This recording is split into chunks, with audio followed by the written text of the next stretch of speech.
खंड में एक कमरे में 5 बहू और पूरा ससुराल। प्रियल, अब हट भी जाओ, मुझे निकलना है, मेरे हाथ दर्द कर रहे हैं।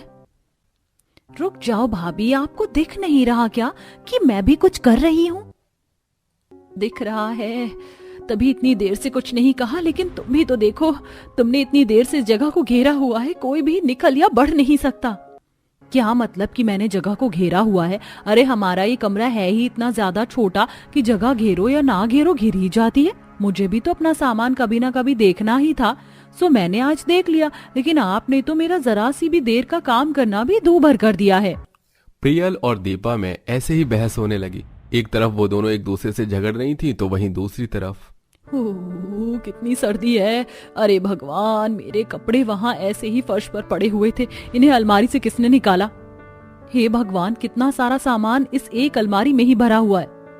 सभी ने बस अपना अपना सामान सजा दिया अलमारी में, अब चाहे कोई अपना सामान कहीं पर भी रखे। हे भगवान, ये इस छोटे से एक कमरे में भाभी आप सभी ने क्या खचर पचर मचा रखी है। मत कीजिए ना ये चिड़चिड़ी बातें, एक तो पहले ही कितनी सर्दी लग रही है। सही कहा, अब दिमाग में ना दर्द हो रहा है इन्हीं आवाजों को सुनते सुनते। दोनों बहुओं ने ऐसे बोलकर अपने अपने कानों पर हाथ रख लिया। अंशिका और सोनल दोनों छोटी बहुएं थीं और बाकी की 3 बहुएं एक कमरे की वजह से चिड़चिड़ में नहीं लगी हुई थीं।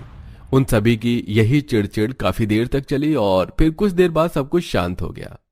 ऐसे ही शाम के वक्त, बहुओं ऐसे नहीं, अब सर्दी आ गई है ना, तो अब बिस्तर वगैरह जरा ज्यादा जगह घेरेंगे, तो तुम ना पूरे कमरे में ही बिस्तर लगा दो, यही सही रहेगा। क्या भाभी, मैं बता चुकी हूँ कि इतनी जगह में मैं ही सोऊंगी, आपको समझ क्यों नहीं आ रहा है? देखो कोमल, इस कमरे में बस तुम ही नहीं हो, हमारा पूरा परिवार है। अगर इतने सारे कमरे की 1/4 जगह को तुम ही हड़प लोगी तो हम कहाँ जाएंगे? वैसे ही सर्दी है, तो तुम सभी के बीच में ही सो जाओ। अरे अरे, बेवजह क्यों लड़ रही हो दोनों की दोनों? हटो, मैं करवाती हूँ ना बिस्तर। माँ जी, अब इस एक कमरे में गुजारा नहीं होता है।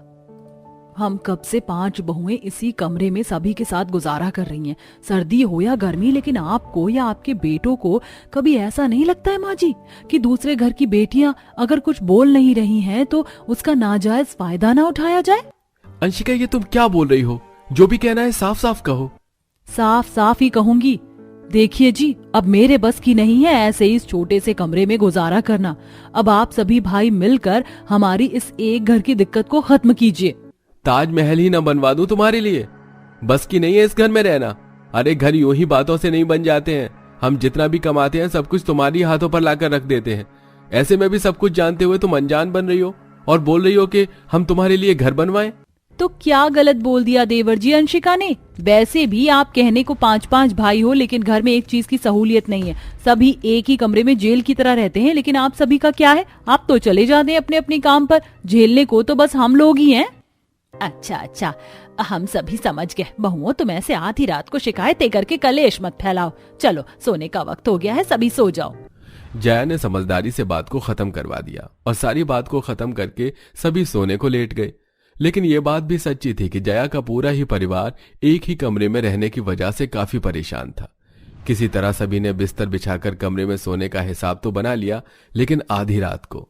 प्रियल भाभी, जरा सी सरक जाओ, एक ही करवट से सोते सोते मेरी तो करवट ही दुख गई है। हाँ। भाभी, प्रियल भाभी, हे भगवान, मैं तो इतने सारे लोगों के बीच भिच गई हूँ, अब क्या करूं? लगता है कि ऐसे ही सोना पड़ेगा। बेचारी सोनल रात में कुछ नहीं कर पाई और उसे प्रेगनेंसी में भी सारी रात एक ही करवट में सोना पड़ा। ऐसे ही एक दिन कोमल और दीपा बाजार आई हुई थी। बड़ी सर्दी है। वाह भाभी, देखो ना, ये कितना प्यारा है और सस्ता भी लगता है। भाभी चलो ना, इसे खरीदते हैं। कोमल, पागल मत बनो। हमारे घर में तो हमारे रहने की जगह नहीं है, तो फिर हम इस शो पीस को कहाँ रखेंगे? और वैसे भी ये चीजें खरीदना हम गरीबों के लिए बस फिजूल खर्ची है और कुछ नहीं। आपके सामान की तो बहुत जगह होती है घर में। मैंने अगर कुछ लेने को बोल दिया तो जगह नहीं है। मैंने कौन सा अपना सामान रखा हुआ है घर में?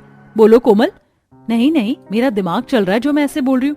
गलती हो गई, अब घर चलिए। कोमल और दीपा की जगह को लेकर बाहर भी बहस हो गई और वो दोनों ऐसे ही चिक चिक करते हुए घर आ गई। घर आकर उन्होंने देखा कि प्रियल और रेखा की लड़ाई हो रही थी। अरे ये यहाँ क्या हो रहा है? जलकुकड़ी रेखा भाभी, मैं जानती हूँ तुमने ही मेरे मायके से लाया हुआ सारा सामान जानबूझकर फेंका था ना, ताकि तुम अपना सामान रख पाओ। नहीं प्रियल, मैंने नहीं फेंका। तुम्हें क्यों ऐसा लगता है कि मैं ऐसा करूंगी? हाँ, मुझे यकीन है कि आपने ही मेरा सामान फेंका होगा अपना सामान रखने के लिए, लेकिन मैं भी आपको मजा चखाऊंगी। अब मैं आपका सारा सामान फेंक दूंगी। प्रियल ने ऐसे बोलकर उसके पीछे रखा हुआ न सिर्फ रेखा बल्कि सभी का सामान फेंक दिया। इस बीच रेखा का भी पांव पीछे रखे हुए घड़े पे पड़ गया और उसका पानी कमरे में बिखर गया। इन दोनों ही बहुओं की इस जानवरों जैसी लड़ाई को रोकने के लिए गर्भवती बहुएं अंशिका और सोनल भागी, जिसमें अंशिका पानी पर फिसल गई तो वहीं सोनल के पेट में जोर से प्रियल का हाथ और फेंका हुआ सामान लगा। आ ये सब काफी जल्दी हुआ और दोनों ही बहू इस सब के बाद बेहोश हो गईं। बहू, अंशिका, सोनल। एकदम से घर में टेंशन का माहौल हो गया। दोनों बहुएं बेहोश हो गई थी। जया ने जल्दी से इस बारे में अपने बेटों को खबर दी और कुछ देर बाद, तुम पांचों नालायक की वजह से हुआ है आज जो भी मेरे घर में हुआ। ये छोटा सा घर, एक कमरे का घर, मेरी जान को अजाब बन चुका है। रात और दिन की कलेश रह गई है इस घर में, और आज तो अनर्थ ही हो जाता। वो तो अच्छा है कि मेरी बहुएं और उनके पेट में पल रहे ये बच्चे सुरक्षित हैं। कितना कहती थी कि मैं जिंदगी को गंभीरता से लूं। कल को जब परिवार होगा तो इस एक कमरे के घर में गुजारा नहीं हो पाएगा, लेकिन तुमने मेरी एक नहीं सुनी। बस भी करो माँ, अब और कितना शर्मिंदा करोगी। आज तो मुझे सच में एहसास हो रहा है कि एक कमरे का घर कितनी बड़ी किल्लत है। बस इसमें आपकी ही नहीं हमारी भी गलती है। हम भी कुछ ज्यादा ही चिड़चिड़े होकर एक दूसरे को समझने को तैयार नहीं थे। माँ, एक दूसरा और बड़ा घर बातों से नहीं या किसी एक पर लोड डालने से नहीं बनेगा। जब हम सभी रहते हैं तो हम सभी को मिलकर ही घर बनाना होगा। चलिए हम सब मिलकर अपने इरादों सा मजबूत घर बनाएं। प्रियल की बात पर तीनों बड़ी बहुएं मुस्कुराने लगी। बस फिर क्या था, उसी दिन से दोनों गर्भवती बहुओं को छोड़कर तीनों बड़ी बहुओं और नंद ने बाहर दूसरों के घर काम करना शुरू कर दिया। उससे जो उन्हें पैसे मिलते उनको उन्होंने जोड़ा। 2 महीने में ही काफी पैसे जुड़ गए। अगर हम ऐसे ही जोड़ते रहे तो इसी मंजिल के ऊपर हम एक और मंजिल बना लेंगे। बहुओं ने ऐसे ही मिलकर काम किया। अब जो उनके पति कमाते उससे घर का खर्चा चलता और जो वो कमाती थी उसे उन्होंने बचाया।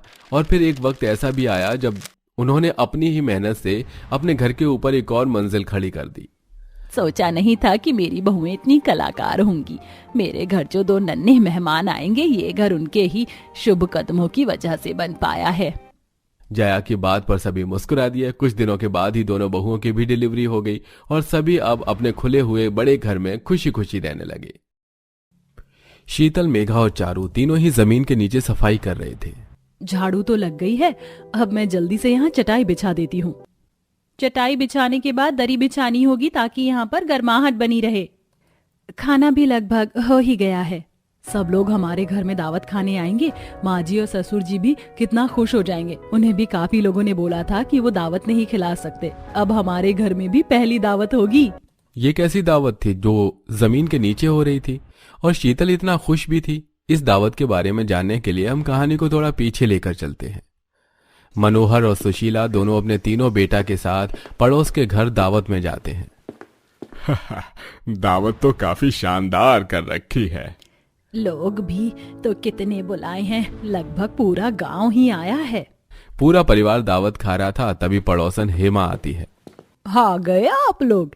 आते कैसे नहीं, बुलाई इतने प्यार से थी। वैसे सब ठीक ठाक हो रहा ना? किसी चीज में कोई परेशानी तो नहीं हो रही?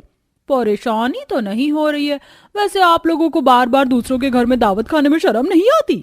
क्या मतलब? अरे बुरा मत मानना, लेकिन इतने साल हो गए बस आप लोग दूसरों के घरों में दावत खाते नजर आए। कभी आप लोग भी दावत रख लीजिए ताकि हमें भी आपके घर में दावत खाने का मौका मिल सके। भाभी जी माफ करना, लेकिन अभी भी अपने घर में दावत जरूर रखेंगे और जब हम अपने घर में दावत रखें तो आप सबको जरूर बुलाएंगे। मैं तो उसी दिन का इंतजार कर रही हूँ कि कब वो दिन आएगा, क्योंकि मुझे शादी करके यहाँ आए हुए कितना समय हो गया है और मैं तो तब से आप लोगों को दूसरों के घरों में दावत खाने के लिए जाते हुए ही देख रही हूँ। मुझे तो शर्म आ जाए कि कोई बार बार दूसरों के घर में दावत खाने जाता है लेकिन खुद किसी को नहीं बुलाता। ऐसा नहीं है, और वैसे भी हम अपने मन से नहीं आए हैं। हमें बुलाया जाता है तभी तो हम कहीं जाते हैं ना। बिन बुलाए तो किसी के घर में कोई दावत खाने नहीं जा सकता। हाँ, लेकिन खुद को भी तो सोचना चाहिए ना। 4 घर में दावत खाने के बाद 5वां अगर हमारा क्यों नहीं हो सकता। लेकिन नहीं, तुम लोगों को तो मुफ्त का खाना ही होता है, इसीलिए दूसरों के घर में दावत खाने चले जाते हैं, अपने घर की दावत करने की सोचते ही नहीं। हेमा की ऐसी बातें सुनकर पूरे परिवार को काफी बुरा लगता है और वो सब बिना दावत खाए ही घर आ जाते हैं। तुम सब लोग किसी की बातों को दिल पर मत लेना।